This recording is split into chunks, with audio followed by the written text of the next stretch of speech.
Good afternoon সবাইকে। তো দেখো এখন বেজে গিয়েছে 1টার মতো। তো তোমাদের দাদাভাই বাজার থেকে আসার সময় মাছ নিয়ে এসেছে। তো আমি মাছটা কাটতে বসে গেলাম। তো এইদিকে মাছ কেটে ধুয়ে নিয়ে এসে আলু কেটে নিয়েছি। আজকে ঘরে কিছু সবজি নেই, তাই আলু দিয়ে আজকের মাছ তরকারিটা রান্না করব।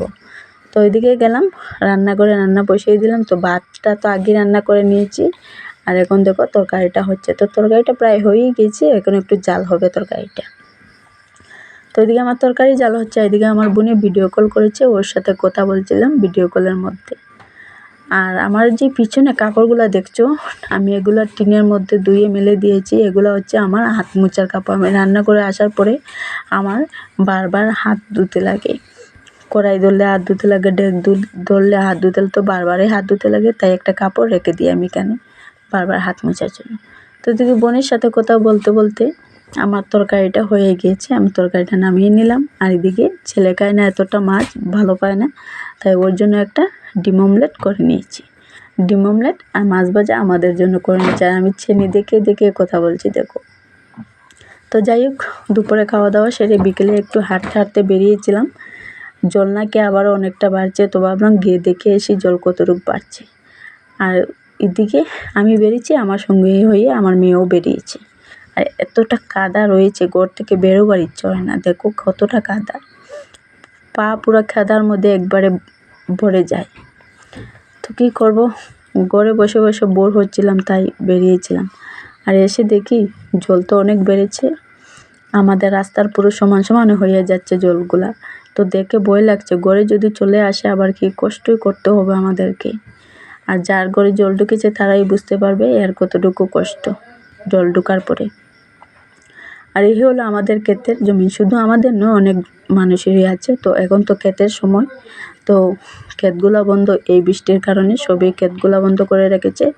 বৃষ্টি কমলে আবার ক্ষেতগুলোকে শুরু করবে। যাই হোক, ঘরে হাঁটতে হাঁটতে চলে এসেছি। আর এদিকে সন্ধ্যার পর সন্ধ্যাবাতি দিয়ে দিয়েছি। তোমাদের দাদাভাই বাজার থেকে চলে এসেছে। তো বাজার থেকে কী কী বাজার এনেছে, কাল হচ্ছে আবার আমাদের বৃহস্পতিবার, তো বলেছিলাম কী কী আনার জন্য। ও কী কী এনেছে কী কী না জানি না, এতটুকু পুরো বাজারটা আর বার করলাম না, উপর থেকে দেখে নিলাম কী কী আনলো কী কী না। আর এই বিস্কিটটা না খেতে অনেক ভালো লাগে। আর এদিকে চলে গেলাম রান্নাঘরে গিয়ে চাউমিন বানাবো আজকে। ছেলে মেয়ে বলছে কিছু খেতে, তাই ভাবলাম চাউমিন রয়েছে, করে চাউমিনটা বানিয়ে দিব। তো এদিকে চাউমিনটা বসিয়ে দিলাম। আর এখানে পেঁয়াজ, কাঁচা লঙ্কা, টমেটো কেটে নিয়েছি, আর 2টো ডিম নিয়েছি।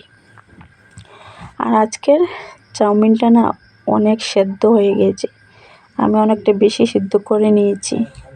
বুঝতে পারলাম না কীরকম অনেকটা সিদ্ধ হয়ে গেছে। তো চাউমিন অনেকটা সিদ্ধ হলে খেতে কিন্তু একদমই ভালো লাগে না। আর এখানে দেখো দুপুরে অনেকটা ভাত রয়েছে, রাত্রে অল্প করে ভাতটা রান্না করব, বেশি রান্না করব না। আর কি জানো, এই বৃষ্টিতে কি ব্লগ করব আর ভিডিও করব, কিছুই ভালো লাগছে না। ঘরের মধ্যে কি ব্লগ করা যায়, শুধু রান্না বাড়া এগুলোই তো আর কি। তো বাইরে বেরোলে নাকি একটু কাজকর্ম করতেও ভালো লাগে, ব্লগ করতেও ভালো লাগে। ঘরের মধ্যে কি থেকে থেকে ব্লগ ভিডিও কি করা যায় নাকি। তো দেখি বৃষ্টি যতদিন কমছে না কি হয় কি না, আর আমি যতটুকু পারি ততটুকু করব। তো আজকে ব্লগটা বেশি বড় করব না, ছোটোখাটোর মধ্যে ব্লগ ভিডিওটা আজকে সেরে দেব। ঘরের মধ্যে আর কি এতটা বড় করা যায় নাকি ব্লগ ভিডিওটা। তো এদিকে কথা বলতে বলতে আমার চাউমিনটা হচ্ছে, আর এখানে ডিমটা ভেঙে দিয়েছি। আর ডিমটা ভেঙে দিয়ে ভালোভাবে সাঁতলে নিলাম। তো ভালোভাবে সাঁতলে নিয়ে চাউমিনটা দিয়ে দিলাম। তো দিয়ে একটু নেড়ে চেড়ে ম্যাগি মশলাটাও দিয়ে দিলাম। তো প্রায় চাউমিনটা প্রায় হয়েই গিয়েছে, আর একটু রেখে দেবো, তারপর নামিয়ে নেব। আর আমি চুপি চুপি গিয়ে দেখছি ছেলে মেয়ে পড়াশোনা করছে কি না। ওদের সামনে যাই না, আমি কিন্তু চুপি চাপে দেখি ওরা পড়াশোনা করছে কি না।